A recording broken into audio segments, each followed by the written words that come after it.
Each of the last two Beanpot championships featured the BU Terriers and the Northeastern Huskies, lacing it up for a chance at the title on TD Garden ice. This year they meet in the opening round here at BU's Walter Brown Arena. And right there when they see the numbers turn, they're looking to hop on all those loose pucks. Lalonde's low shot stopped by the stick of Mari Peterson. Goal against Harvard in the Beanpot to start out the second half. Long shot from Lloyd, made it all the way through. It's thrown out, bouncing puck out in front. Janssen makes the stop, and BU scores on the follow-up. A goal by Lexi Bertelsen. Unbelievable effort there by Bertelsen, to rebound in that situation when you're coming in on that angle. You have to be so fast. Taken away, Zablocki out in front, Lloyd with a try, stopped by Peterson. Allard out in front for Shannon, she puts it in! Lily Shannon makes it 1-1. She ties this second game of the Beanpot, and she makes it 1-1. I'd rather. Stolen by Karan. Karan up the left side, takes the shot, she hits the post. Raises off the bench. Long shot, tests Mari Peterson. Right side. Back in front, Peterson makes the stop. Bogdan tried the follow-up. The Huskies, low shot by Thompson, stopped on the way through. Northeastern remains with the puck. It's Abella. Up the boards to Lloyd. Back around to Brazis. Backhand pass out in front, and a stop by Mari Peterson on Ella Lloyd. In there to knock it away. Mickelson battling against Beckler out in front, and Lily Welke stopped by Janssen. Kira Healy takes a shot that misses. Zablocki takes the puck out of the air, gets it to Shannon. Shot low, stopped by Peterson. Zablocki dishes it to the side. Karan misses shorthanded. Get past Maeve Kelly. She turns it over. Lalonde, top of the crease, is stopped by Peterson. He receives the pass in down the middle, gets it to Karan. She shoots, and it's teed overtime to decide which team will move on to play in the Beanpot final at TD Garden. Harvard awaits the winner of this one. A long pass to Sydney Healy. She's in. She goes to goal and she draws a penalty. She can't score, but she gets the penalty, and Carey with a follow-up. Extra attacker on for BU. 4-on-3 here until Northeastern touches the puck. Slot moves it backwards to Kelly. Clara Yoon back to the point. Kelly shoots, and it's deflected down. I think overtime. Carey shot, she scores! Maeve Carey wins it for BU in overtime. She knocks off Northeastern as they were trying to go for 4 in a row. Instead, it's BU to the Beanpot title game for the third straight year at TD Garden. You talked earlier about how to make this team uncomfortable. You didn't give them much space to work with. You forced them to try to take speedy chances. How excited are you for how your team executed today? Really proud of our team. I think individually everyone executed with their skill level and their compete, and as a team collectively, they played patient, poised, ready to attack when they messed up, and then ready to earn momentum when we had to. Yeah, speaking of poise, you can see how much your team communicated out there to make sure everyone stayed level-headed and continued to finish off their checks and make sure that they were going to continue to add the pressure. Talk about Maeve Carey's performance out there and just making sure she kept her team's head in the game.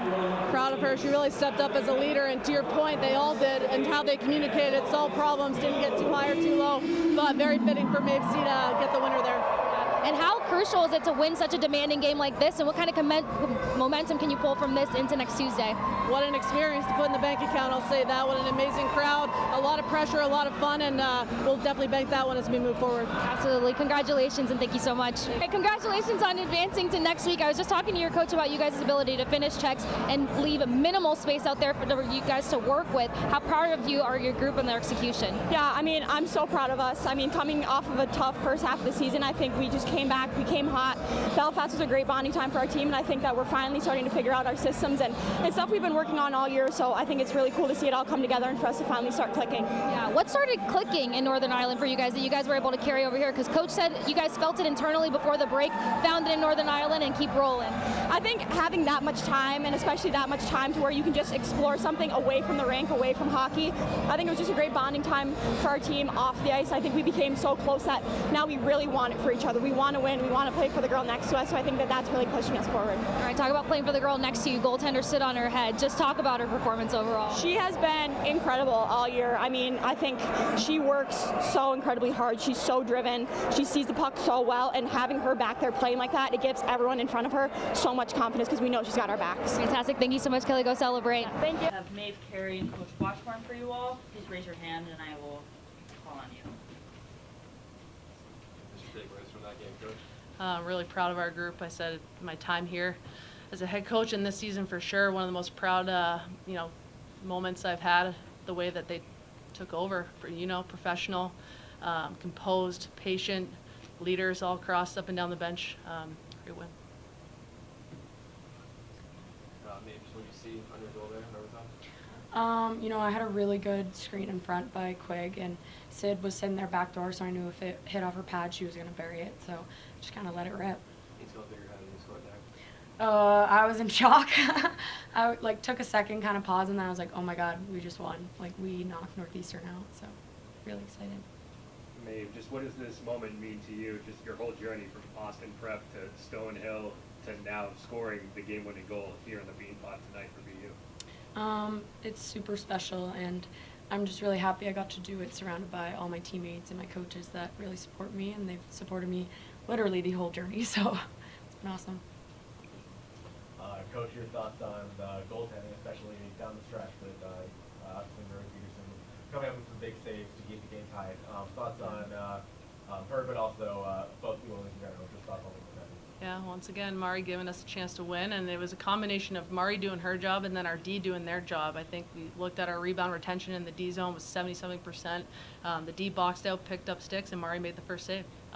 Obviously, and Lisa down at the other end made our life tough, right? I think we had a lot more grade A chances in the first period. We kind of settled out a little bit, but she gave them a chance to fight too, so great goaltending. Could you speak a little bit to the third line performance tonight? They're kind of showing a forecheck, which is very unreal just in general, their performance throughout the game. Yeah, I think they energy line, if you looked it up, they would be there in the dictionary. So I think it was cool coming out of Northern Ireland with knowing Riley could play the middle, and the way that once you figure that out, knowing the three of them, you just knew it was going to click, and the way they generate off the forecheck was really cool, but also just reliable defensively. Had a great game. Maeve, just how did you feel like this performance just showed how far this team has come, how much you guys have improved over the course of the season? Yeah, we talked about it in the locker room. We went through a lot of adversity in that game, and we just continued to push through all 65 minutes. And that's something we might have not done at the beginning of the season, so it shows our tremendous growth throughout the year. Maeve, what did playing in Belfast do for your team to prepare them for the Beanpot today? We played against a lot of fast teams. It was at a conference, and we went in there being kind of the underdog, so coming out on top just gave us an extra confidence boost. Coach, just comment on the North-South hockey for 63 minutes all night. Yeah, definitely. They're a fast team, right? And I think that, our group did a really good job respecting that, knowing that as soon as you transition the puck, as soon as they get possession, we got to get to the middle of the ice and we got to respect their speed. I think we did a good job of that without us being reactive too much to them, playing that track meet style. I think we found ways to still shut down the neutral zone and skate north, which is where we wanted to go, but still respected their speed. It was shows that we're pretty fast as well. Was there any pressure going into this one, knowing that it was a nationally ranked team, or was it kind of just hockey as usual going up against the crosstown rival? You want to take that one? I think we approach every game the same, so we were just going to stick to our game plan and play BU hockey, and that's what got us through. I will say, too, to piggyback that, this group, I haven't seen this in a really long time. External distraction doesn't seem to really matter. I think because we went through so much adversity early on, we just were excited to get wins. I think no matter what game it is, and I think the Beanpot's something that you guys circle on your calendar pretty early, so wanting to get a win, wanting to play at home in front of a great crowd, and go to the Beanpot final was enough motivation there. coach, obviously a totally different journey for this team to last year. I'm just curious, like, what is your pride for the group and the way they've kind of figured out a way to get the season going here? Yeah, it's been really cool to see, and you know, you really felt it in us round a corner there in the back half of that first semester, and I think kudos to the players for their ownership going into the holiday break and showing up ready to go again when we got back to pick up where we left off. And then going to Ireland, it's one of those moments you can't manufacture in a season. That just the shared experience, the adversity out. I said it wasn't a perfect trip, it was a special one. And once again, we just kept banking experiences and went from there. Just what does it mean to be able to compete for the third Beanpot title with program history? Yeah, pretty cool. You know, you look at the strong history of our program back from, you know, my era, if you will. There still isn't a lot of Beanpot titles to our name. So I think just getting to play in that game, number one, those are the games you want to be in. You want to be in the final. You want to be at TD Garden and playing against the best. But another opportunity to go for the trophy is really special. Maeve, I asked Kaylee and the Wilkies yesterday. It was just something on the power play, just a matter of like seeing one go in, and then it kind of starts to come like, what did it feel like to score a power play goal, especially it's obviously been a struggle for you guys this year? I think it was a big weight off our shoulders, you know. We haven't been as successful as normal, but even when we don't score, we've gotten a lot of momentum off our power play with the following shifts, but I still think it was really good for all of our confidence. Anything else? With the Walter Brown women's hockey record being broken, you know, despite you not, you know, being back in school, it's so big for your presence, big Northeastern presence. What was it like in the building tonight for that record? Amazing. You know, the support from our community, the Dog Pound, the band, and other teams on campus that came out to support us that are here. I know not all of our students are back. Remarkable. A big testament to our department and the university for all the support, but also the Beanpot and the meaning behind it, I think, comes more true to me every year, is that, you know, we're in a hockey city, a sports city, a hockey city, and a college sports city. And when you see all of that come together with the Northeastern fans and ours and the way that that environment was pretty memorable, to say the least, it's a special tournament, it's a special city, and a special school. Last one, Sam. Yeah, Tara, I just wanted to ask, you know, compared to the Northeastern series in October, just what do you think was different, better, what stood out to you in that sense from this performance tonight? Yeah, the players control the environment, and they found ways to make adjustments from shift to shift, period to period. As coaches, we got to do our jobs. We managed the bench, and they did theirs, and it was really fun to watch. Great. Thank you, everyone. Thanks, guys.